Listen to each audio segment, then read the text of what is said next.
Hello friends, for timely updates of my video, you may join my Telegram channel at the rate Maths PS1. And today we are going to do question number 21 from the chapter Ratio and Proportion. और ये कहाँ से ले रहे हैं question हम? From the Maths Master ebook prepared by Raj sir. Question number 21. What is the fourth proportional to 16, 24 and 36? तो fourth proportional ले लेते हैं हम डी. तो क्या होता है, मैंने आपको कल की क्लास में भी बताया था 16/24. फोर्थ प्रोपोर्शन का क्या मतलब है, इन दोनों का रेशो इक्वल है. 16/24 इज टू 36/d, राइट. 8 2 16, 8 3 24. तो 36 किसके टेबल में 2 पर आता है, 18 के में. इसका मतलब डी क्या होगा, 18 3 54. नहीं तो हम ऐसे भी सोल्व कर सकते थे. 2 18 डी इधर मल्टीप्लाई में गया, 3 इधर मल्टीप्लाई में, 18 3 54. जैसे मर्जी कर लो, आंसर सेम आएगा. Question number 22. A bag contains 1 rupee 50 paise and 25 paise coins. The value of 1 rupee 50 paise and 25 paise coins are in the ratio 5:2:3 respectively. If the total number of coin is 420, then what will be the total value of all the coin? देखो ये 5:2:3 क्या दिया है, हमें दिया है the value of coins. ठीक है, वैल्यू ऑफ कॉइन. इसका मतलब क्या है, देखो नंबर ऑफ कॉइन्स क्या होता है, number of coins is equals to value of coin upon में वैल्यू ऑफ वन कॉइन. मैं कह रही हूँ मेरे पास 100 नोट हैं, 100 रुपये हैं, और किसके मतलब 100 रुपये मेरे पास कैसे बने हैं, मेरे पास 10-10 के सिक्के हैं. तो 10 से डिवाइड कर दिया तो मेरे पास इसका मतलब 10 के कितने सिक्के हुए, 10. तो ये वही बात करी है इन्होंने. तो हम क्या करते हैं, let the value of coins be 5x 2x और 3x. अब अगर मैं इसको 5x को 1 से, 2x को 50 पैसा से और 3x को 25 पैसा से डिवाइड कर दूंगी तो मुझे नंबर ऑफ़ कॉइन्स पता चल जाएंगे, और वो नंबर ऑफ़ कॉइन्स दिया है 420. आया समझ, राइट. लेकिन ये है रुपीज़ में और ये दोनों है पैसे में, तो पहले इन दोनों को भी रुपीज़ में चेंज करना पड़ेगा. बस 5x प्लस 2x, 50 पैसा मतलब 1/2, तो 2 ऊपर ले आऊँ सीधा, प्लस 3x 25 पैसा मतलब 1/4 रुपी, तो 4 ऊपर ले आऊँ, is equals to 420. 5x plus 4x plus 12x is equals to 420. 5 और 4 9, 12 और 9 कितना होता है 21x इज इक्वल्स टू 420. तो x की वैल्यू कितनी आ गई, 21 1 21, 21 2 42. x की वैल्यू आ गई 20. तो हमसे पूछे then what will be the total value of all coins. Total value पूछे, टोटल वैल्यू कितनी है, 5x plus 2x plus 3x कितना है, 5 और 6 7 और 3 10. 10x मतलब 200 rupees. 200 rupees is the total value. Question number 23. A sells an article for rupees 4200 at 40% loss. 40% loss का मतलब समझ आ रहा है. CP जो है 60, SP अगर 100% है तो SP है 60%, राइट. यही बात हुई इसका. तो हमें 60 की वैल्यू दे रखी है 4200, 60% की वैल्यू दी है 4200, तो 100% की वैल्यू आ जाएगी 4200/60 इंटू में 100. यहाँ पे ये हो गया CP. B sells an article 4 rupees इतना फॉर 20% प्रॉफिट. ये भी SP दिया है, इसमें भी CP निकालेंगे. CP is equals to 5400. यहाँ पे प्रॉफिट हो रहा है 120 इंटू में 100. समझ आए ऊपर वाले मेथड से ही बिल्कुल. अब उन्होंने बोले what is the ratio of the cost price of a. ये A का था, ये B का था. रेशो निकाल दो, 100 से 100 कैंसिल, 20 से 20 कैंसिल, 10 से 10 कैंसिल. ये हो गया 42/6 इंटू में 54 इंटू में 12. बस सॉल्व करते हैं. 6 1 6, 6 2 12, 2 27, अब 3 9 27, 3 1 3, 3 4 12, 14:9 इज़ द राइट आंसर. ये समझ आया ना, ये मैंने CP कैसे लिया देखो. नहीं तो अगर नहीं समझ आ रहा तो CP का फॉर्मूला भी होता है 100 इंटू में SP अपॉन में 100 प्लस प्रॉफिट परसेंट या फिर माइनस लॉस परसेंट. वही लगा दिया एक तरह से हमने. CP equals to 100 into S P अपन में लॉस परसेंट हो रहा था तो 60 लिख दिया, प्रॉफिट परसेंट हो रहा था तो 120 लिख दिया, 100 + 20। ठीक है, दोनों में से आप कोई भी तरीका अपना सकते हो, बस मेन तो हमारा रेशो था, CP आते ही रेशो निकल जाएगा। Question number 24, the age of 4 persons are in the ratio ये एंड देयर एवरेज। एवरेज का क्या मतलब होता है, इन सबको प्लस करके 4 से डिवाइड, इसका मतलब इन सब का सम कितना है 69 इंटू 4, तो इन सबको प्लस करते हैं, क्या आ रहा है 13 + 21, 13 + 20 कितना हुआ 33, 43, 53, 63 और साथ में 5 6 मतलब 6 और ऐड कर दो 69, इसका मतलब 69 की वैल्यू है 69 इंटू 4, तो 1 की वैल्यू हो गई 4, राइट। अब हमसे पूछा क्या, find the difference between the age of the oldest and the youngest. Oldest 25 है, यंगेस्ट 10 है, 25 - 10 कितना है 14, तो 14, 1 की वैल्यू 4 है तो 14 की वैल्यू क्या होगी 14 इंटू 4, 14 4 द 56, 25 - 10 कितना होता है 15, तो 15 की वैल्यू क्या होगी 15 4 the 60, 60 is the right answer. Question number 25, the radii of 2 cylinder A and B are in the ratio 4:7 and their height are in the ratio 7:5. Find the ratio of curved surface area of cylinder B to that of A. B के ऊपर लिखनी है, मतलब पाई R, ये B का है, B² HB यही होती है ना कर्व सरफेस एरिया, मैंने वॉल्यूम लिख दिया। कर्व सरफेस एरिया क्या होगा 2 पाई RH, 2 पाई RB HB अपॉन में 2 पाई RAH, ऐसे लिखना पड़ेगा, यही तो रेशो बोला है। अब रेडियस कितनी है 7 है B की, 2 पाई से 2 पाई कट गया, ठीक है। हमें पता है पाई और 2 दोनों कैंसिल हो जाएंगे, हम सीधा ये भी लिख सकते थे। और ये आप सीधा कैसे लिख पाओगे, सिर्फ और सिर्फ प्रैक्टिस से, जितनी ज़्यादा प्रैक्टिस करेंगे उतना हमें पता होगा कहाँ पर क्या यूज़ हो रहा है। Radius of B 7, height of B दोनों बाद वाले 7 into 5, radius of A 4, height of A 7, 7 से 7 cancel, 5:4 is the right answer. Question number 26, a bag contains ₹1 50 पैसा एंड 25 पैसा कॉइन इन द रेशो 3:4:8। अब ये हमें कॉइन के रेशो दे रखा है, इससे पिछले वाले क्वेश्चन में क्या था वैल्यू का रेशो था। If the total value of money in the bag is 840, अब कॉइन है, कॉइन को उनकी वैल्यू एक कॉइन की वैल्यू से मल्टीप्लाई करेंगे तो क्या मिलेगा टोटल वैल्यू ऑफ कॉइन। तो बस let the number of coins be 3x 4x and 8x, तो टोटल पैसे कितने हुए हमारे पास, ये तो हो गए 3x into 1 3x, 4x into में 50 पैसा को रुपीज़ में चेंज करोगे 1/2 प्लस 8x को रुपीज़ में चेंज करोगे 25 पैसा को, तो क्या होगा 1/4, और टोटल वैल्यू कितनी है 840। 3x plus 2x plus 2x is equals to 840, कितना हो गया ये 4 3 7 7x इज इक्वल्स टू 840, 120 आ गया x की वैल्यू। हमसे क्या पूछे नंबर ऑफ 50 पैसा कॉइन, 50 पैसा कॉइन मतलब ये 4x, 12 4 the 48, 48 is the right answer. 48 मतलब साथ में 0 भी है, तो 480 is the right answer. Question number 27, ये क्या है प्रोपोर्शन की बात हो रही है, मैंने लास्ट क्लास में भी बताया था ये होता है प्रोपोर्शन। इसका मतलब 2/3 इज इक्वल्स टू 4/x, कर लो सॉल्व, 2 मतलब 2 2 द 4, x की वैल्यू कितनी आ गई 3 2 द 6, वो तो देखते देखते ही भी पता चल रहा था हमें, ये 2/3 है, ये 4 है, डबल हो रखा है तो 3 का भी डबल हो जाएगा 6, simple.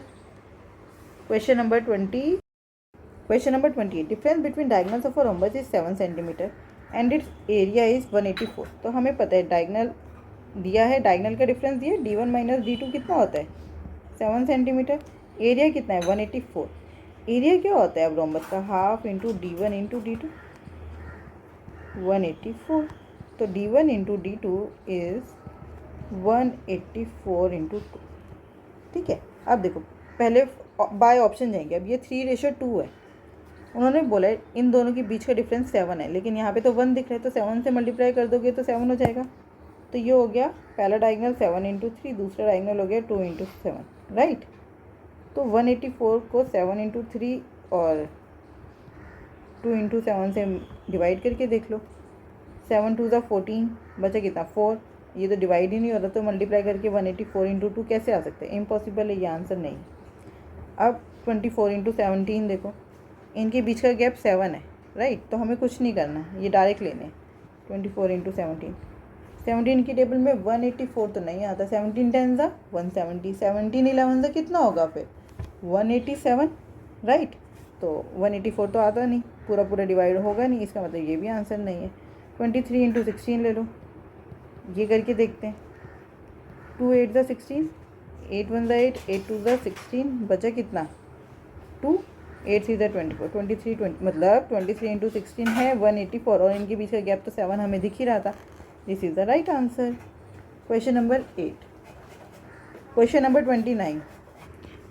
Question number 29. The difference between present ages of Loli and Neelam is 4 years and respective ratio of their ages after 8 years is 6:7. देखो, आप एक बात बताओ, अगर दो लोगों के बीच में आज 4 साल का गैप है, तो क्या वो गैप आगे बढ़कर बढ़ जाएगा, घट जाएगा, या सेम ही रहेगा?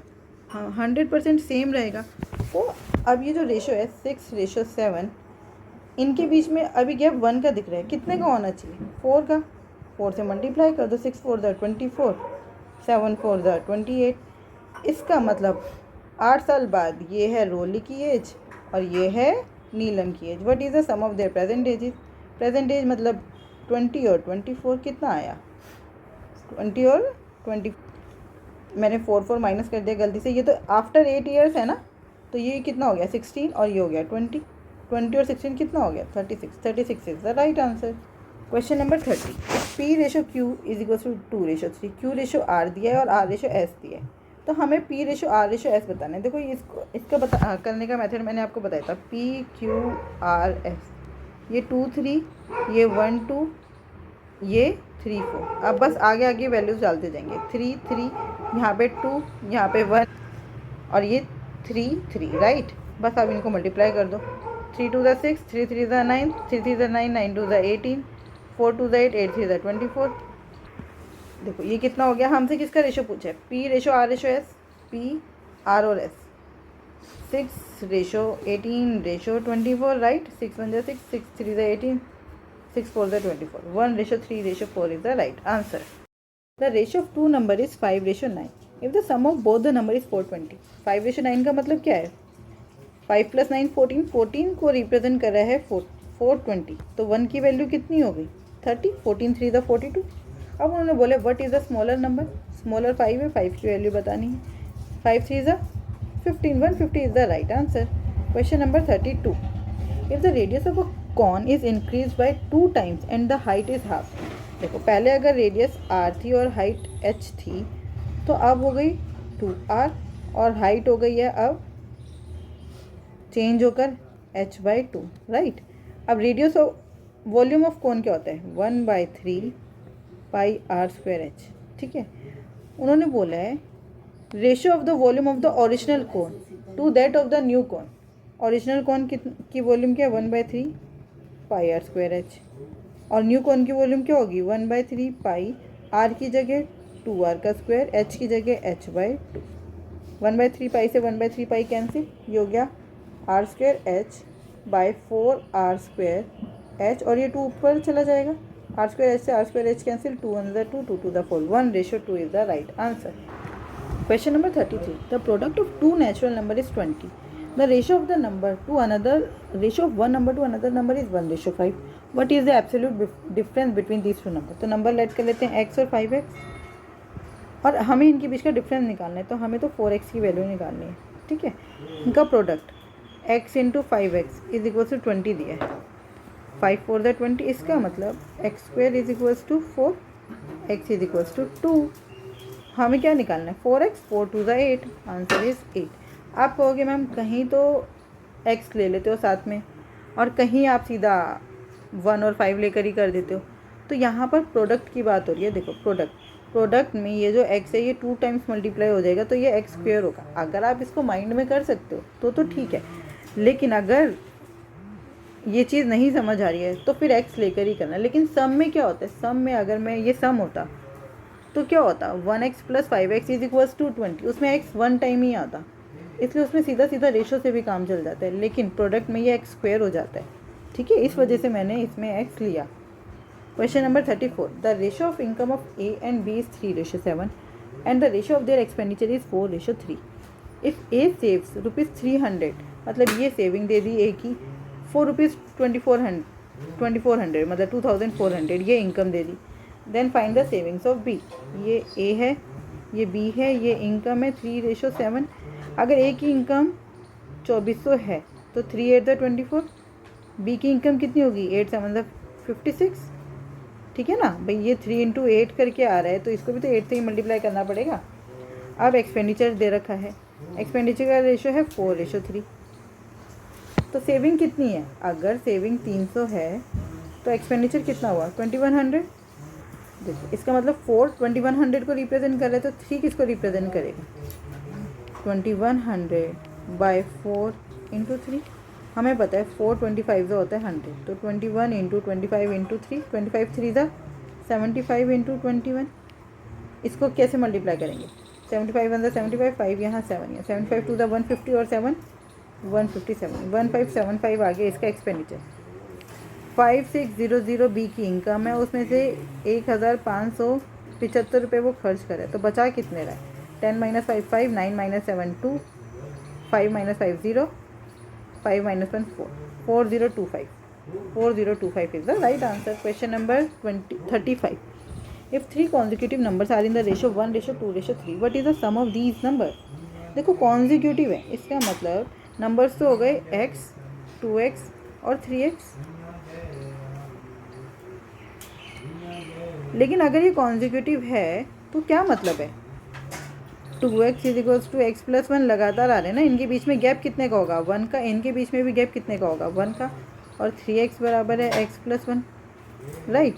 तो मैं ऐसे लिख सकती हूँ x + 2x + 3x = सॉरी यहाँ पर x + 2, x + 1 + x + 2 है ना. तो बस. अच्छा देखो इतना हम मेहनत क्यों कर रहे हैं? कॉन्जिक्यूटिव नंबर है. कॉन्जिक्यूटिव का मतलब उनके बीच में गैप कितने का होगा? 1. 1 से 2 के बीच में 1 का गैप है, 2 से 3 के बीच में 1 का गैप है. इसका मतलब नंबर यही है, ख़त्म बात. तो हमसे पूछे find the sum of these number. 3 + 2 + 1 6, ख़त्म. बिल्कुल कुछ नहीं करना. अगर उन्होंने बोला होता कि कॉन्जिक्यूटिव की जगह बोला होता इवन, तो इनके बीच में गैप हो जाता 2 का, तो फिर हम इसे 2 से मल्टीप्लाई कर देते. 2 होता, 4 होता, 6 होता, राइट. लेकिन उन्होंने बोले कॉन्जिक्यूटिव है मतलब बीच में गैप होगा 1 का और इनके बीच में भी गैप कितने का है? 1 का. तो यही नंबर्स हैं 1 2 एंड 3. आंसर आ गया 1 + 2 + 3 6. कुछ नहीं करना. Question number 36. 14 the sum of, ये 14 शायद एक्स्ट्रा है. The sum of the present ages of father and his son is 57 years. 6 years ago the father was 4 times as old as his son at that time. देखो अगर 4 साल पहले सन x years का था तो फादर थे 4x के. अभी उनका सन का एज 57 है, तो आज से 6 साल पहले फादर भी 6 साल कम थे, बेटा भी 6 साल कम था, तो 57 में से 12 माइनस कर दूँ. इसका मतलब x + 4x = 57 - 12 45, राइट. तो 5x = 45. x की वैल्यू कितनी आ गई? 9. 5 9 = 45. द प्रेजेंट एज ऑफ सन. सन की प्रेजेंट एज, सन आ गया 9, लेकिन ये कब की है? 6 साल पहले की थी. 9 + 6 15. बेटा कितने साल का है? 15 ईयर्स का. Question number 37. A wallet has a total amount of ₹3200 in the form of ₹10 20 and 50. देखो 10 20 और 50 के नोट बनकर टोटल कितनी वैल्यू है वॉलेट में? 3200. The currency notes are in the ratio 6:9:8. Exactly हम पहले भी कर चुके हैं ना ऐसा क्वेश्चन. हमने मान लिया 6x 9x और 8x. मतलब 10 के नोट हैं 6x, 20 के नोट हैं 9x और 50 के नोट हैं 8x. तो टोटल मनी कितनी होगी? 10 × 6x 60x plus 180x plus 400x = total money है 3200. इन सब में से 10 तो कॉमन आ रहा है, 10 कॉमन ले लेते हैं. 6x plus 18x plus 40x = 320. इन सबको प्लस कर लो. 40 और 10 50, 50 और 10 60, 60 और 4 64. समझ आई कैसे प्लस करा? इस 6 में से 2 इधर दे दिया, तो 40 और 20 60 और 4 64 = 320. 64 वन ज़ा 64, 64 5 ज़ा 320, हमें साफ साफ दिख रहा है आधा। एक्स इज इक्वल्स टू 5 आ गया। अब उन्होंने क्या बोला, what is the number of rupees 10। 10 के कॉइन कितने हैं, 6 5 ज़ा 30, 30 is the right answer. Question number 38, the area of trapezium is 336 square centimetre if its parallel sides are in the ratio 5:7। तो 5x और 7x हो गई। The perpendicular distance between them is 14, find the smaller side. तो हमें 5x की value निकालनी है। देखो क्वेश्चन करने से पहले हमें ये पता होना चाहिए what is the area of trapezium half into sum of parallel sides कितना है 5x + 7x इंटू में हाइट इज इक्वल्स टू 336। तो ये कितना हो गया, 14 वन ज़ा 14, 14 टू ज़ा 28, बचा कितना 5, 14 4 ज़ा 56।